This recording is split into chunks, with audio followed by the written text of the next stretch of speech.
सण महाराष्ट्राचा संकल्प अन्न सुरक्षिततेचा या अभियानाअंतर्गत ही कारवाई झाली। या अभियानाअंतर्गत खवा, स्वीट मावा, गाईचं तूप, खाद्यतेल, दूध, पनीर, बटर आणि वनस्पती भगर अशा एकूण 654 पदार्थांचे नमुने तपासणीसाठी घेण्यात आले। 216 अन्न नमुन्यांचे अहवाल मिळाले आहेत आणि या अहवालाच्या आधारे ही कारवाई करण्यात आली आहे। सागर आव्हाड आपले प्रतिनिधी आपल्यासोबत जोडले गेलेत।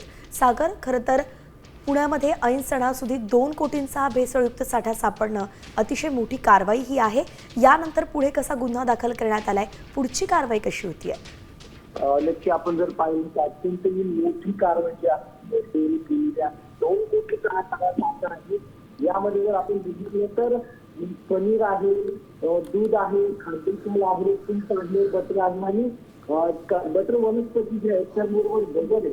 तेव्हा असे एकूण जे पदार्थ आहेत 654 पदार्थांचे नमुने जे आहेत ते घेतलेले होते आणि त्यामध्ये भेसळयुक्त आढळलेले आहे। आणि आपण जर पाहिलं तर आता दिवाळीच्या तोंडावरती अनेक कंपन्या असतील किंवा अनेक व्यापारी असतील त्यांच्याकडून ही भेसळ केली जाते आणि त्यानुसार ही कारवाई जी आहे ती गेल्या आठवडाभरापासून सुरू केलेली आहे आणि अत्यंत हा मोठा साठा आहे। त्यामुळे नागरिकांनी या सर्व गोष्टी घेताना त्याची खात्री करून घ्यावी, खरंच ते भेसळयुक्त नसेल ना याची खात्री करावी आणि ते द्यावं, अन्यथा अर्थातच सागर, हा सगळा साठा सापडल्यानंतर आता कडक कारवाईची मागणी नागरिकांकडून सुद्धा केली जाते।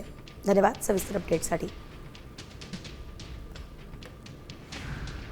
तर दिवाळीच्याच पार्श्वभूमीवरती FDAनं राज्यभर धडक कारवाई सुरू केली आहे। आतापर्यंत 8 लाख किलो जप्त अन्नसाठा जप्त करण्यात आलेला आहे आणि 11 ऑगस्ट ते 12 ऑक्टोबर या कालावधीत घेतलेल्या तपासणी मोहिमेमध्ये दूध, खाद्यतेल, तूप, खवा, मावा, मिठाई, ड्रायफ्रुट्स, चॉकलेट्स, भगर आणि इतर अन्नपदार्थांचे नमुने घेतले होते।